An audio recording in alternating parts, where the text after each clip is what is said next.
We're doing a whole different format on our champagne tasting tonight. So well, I'm not sure how it's going to work, so bear with us as we go through it. We're starting out, we're tasting 5 different brutes and champagne. And we're starting out with Corbel, which is probably one of the most popular brutes that's sold at this time of year. Am I right? Yeah. Does that sound logical? So we're starting with that. So we're just going to kind of like plow through all these wonderful, seems silly, doesn't it? Wonderful sparklings. So we'll start with Corbel, and this is where Jill takes over. So this is our Happy New Year's tasting. We thought, what better than doing it with bubbles? I mean, bubbles go with everything. Just order a bottle of bubbles at the beginning of your meal and drink it with every course. It just works. But we thought it would be fun to taste all different ones next to each other, which is something I've always wanted to do, just to see the differences, because these are different price points. They come from different regions. So we've got 2 from California and 3 from France. So we're going to start off with Corbel, which everyone knows, and this is the Corbel Natural. The natural means that it's actually drier than just brut. They use no sugar in it at all. You know, with champagne, they put a little dosage at the end, which is sugar, and this one sees none. So that's why it's called natural. I didn't know what that meant, but I thought that was very interesting. And this, for the price, I was tasting this the other day, and we just flipped over it. It has nice bubbles. It has a little bit of that yeasty quality, nice fruit. It's fruity. It's not too citrusy. It has a nice taste in the back of your mouth. But just to tell you, bubbles actually went back to the 1st century AD. I mean, they went way back, but they didn't know what they had then. They almost thought it was a mistake. And some people in those days, even up to the 1700s, thought they were drinking bad wine. And just to give you a brief history, it was really Dom Perignon, who was a monk in France, who actually discovered champagne and realized, he said, this is fabulous, I'm drinking the stars. But he knew he had to refine it because it was very crude in the beginning, which is maybe why it wasn't that great. So he's the one who started the whole thing. And then, of course, Moet Chandon named their top wine Dom Perignon. And we're going to have a Moet at the end. So that'll be fun. But then the Corbel brothers came to America in the 1600s. That's when champagne started there, and they started the Corbel winery, and it makes all different kinds of sparklings now. So they're even doing a Prosecco now too, which is very nice. So this is a great option. Yeah, I just wanted to bring it because I loved it the last time I had it. What does this retail for, approximately? This would retail probably in the high teens, you know, but under 20 a bottle. Wow. So that's really good. Yeah, it's good. So from Corbel, where would we go next? So next, I thought we'd jump into Schramsberg, which again is from California. This is Russian River. Schramsberg is kind of a premium California one. And this is the Schramsberg that says Blanc de Blanc. Blanc de Blanc means it's all Chardonnay. When it says brut on the label, it means it has Chardonnay, Pinot Noir, and sometimes Pinot Meunier. Those are the 3 grapes to make champagne. So Schramsberg was started by J. Schramm, again, back in the 1800s. These were all started like in 16, 17, and 1800s. But of course they... When was this started? This in the 1800s. In the 1800s? Yeah. Yep. And this is Calistoga. Interesting. Yeah. Yeah. So it's beautiful up on a hill. This is 100% Chardonnay. A little more, so you can tell this has a little more structure. It has a little more depth and more nuances than the Corbel. Corbel is a little simpler. This has a bit more fruit. So this is one step up. It's still owned by the Davies family. We did the winery in 1965. You can go visit this. It has a great barrel room. And this, again, is one of the best sparklings in California, is Schramsberg. And the retail on this, would you guess? This would be higher. This would be in the mid-30s. Mid-30s? Yes. So we jumped up a bit. But it's delicious, and we just wanted to show you different options. So there's California for you. Those two. And the Natural also has Pinot Noir in it. So the one we had first has all 3 grapes. So we're that also means a lot in how the champagne is going to taste, what grape varieties you use, and how much of the grape variety you use. So that shows a lot. Plus, of course, I always say terroir, earth. So now, we're going to jump over to France, and we're going to jump over to our friend Luc Belaire, which we have had several times. But for the price, we love this wine. This wine is made in Burgundy, so totally different. You cannot call it champagne because it's not made in Champagne. It is also made with Chardonnay. It is the Luc Belaire Gold. They also do a rosé, which is Pinot Noir. This is the Gold. This was actually started by the import people who import this wine, but it was picked up by, as I told you guys, all the hip hop guys like Rick Ross and all those Snoop Dogg and all those hip hop guys could pick this up, and it became hugely popular and hugely popular in the clubs. But it's delicious and it's doing very well.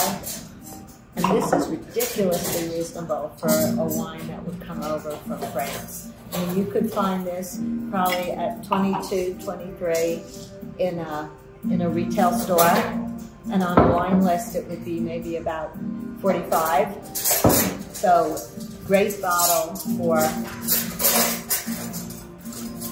and this is lush. It has nice fruit. It has a touch of sweetness, which means that dosage had a little bit of sugar. So this is an awfully good one. And again, it's from Burgundy. And don't they pour this at Arno? They were. They switched for a while, but they promised they'd bring it back. Yeah, I find it truly delightful. So this is a great, great option if you want to find something reasonable that's from France. And it has a great label. And if you go out to the clubs, I'm sure they'll have it. The clubs in Santa Fe. Now we're jumping into some more, what I call the big guys. So one of my all-time favorites, Tatanché. Okay, good old Tatanché.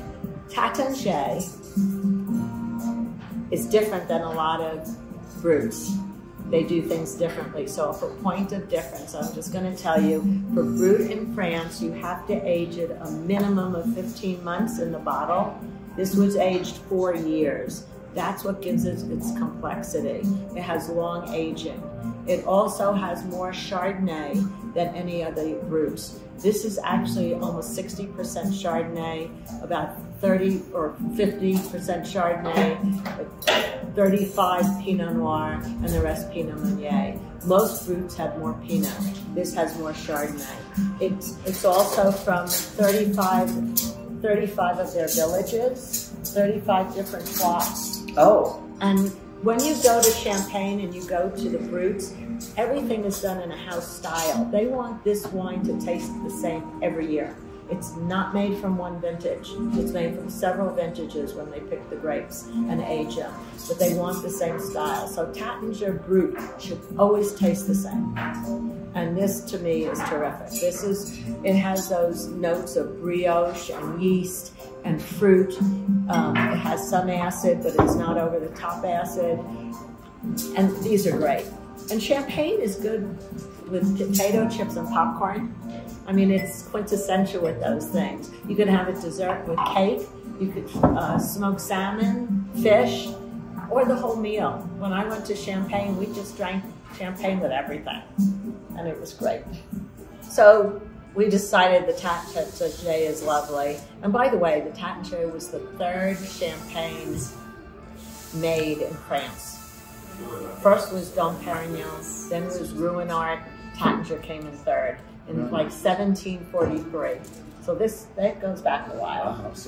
And now we're on to Moet. These are the people that have the Dom Perignon, which is probably one of the most well-known premium champagnes ever made. and what people drink for, you know, parties and weddings and celebratory events. But Dom Perignon is owned by Moet Chandon, which is one of the oldest. And Moet is terrific. Yeah, it's pretty good.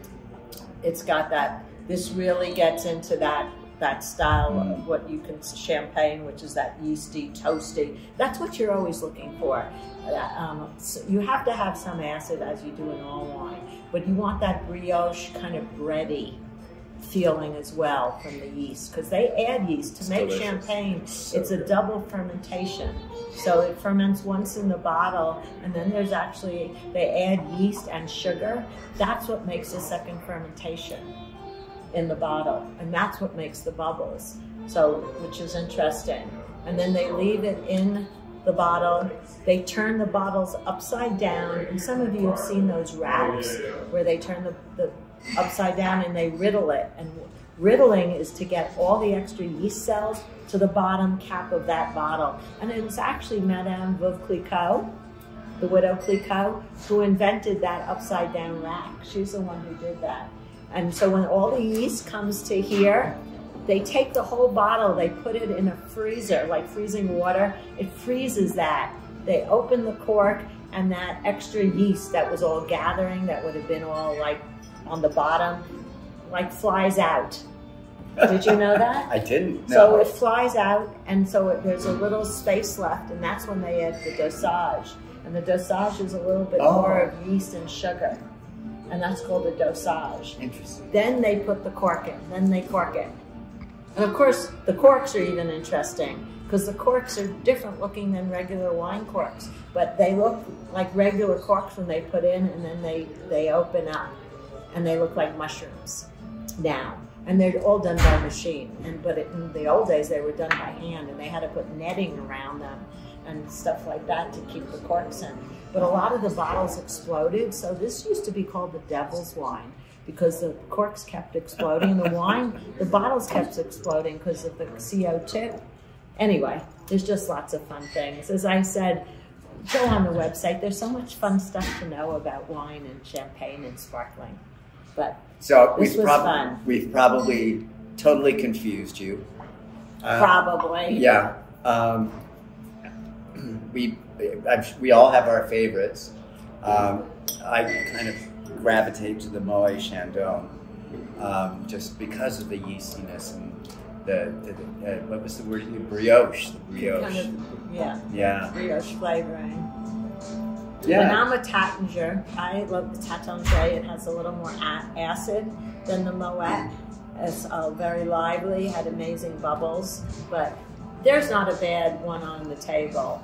I mean, you know, in a different price points, you can't beat the Luc Belaire. No, the Luc Belaire. Price point. Yeah, it's a crowd pleaser, definitely, the Luc Belaire.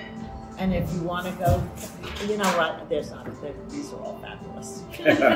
So good luck. Yeah. You find one that you like, stick with it. So we're going to eat cake now. Yes, with champagne.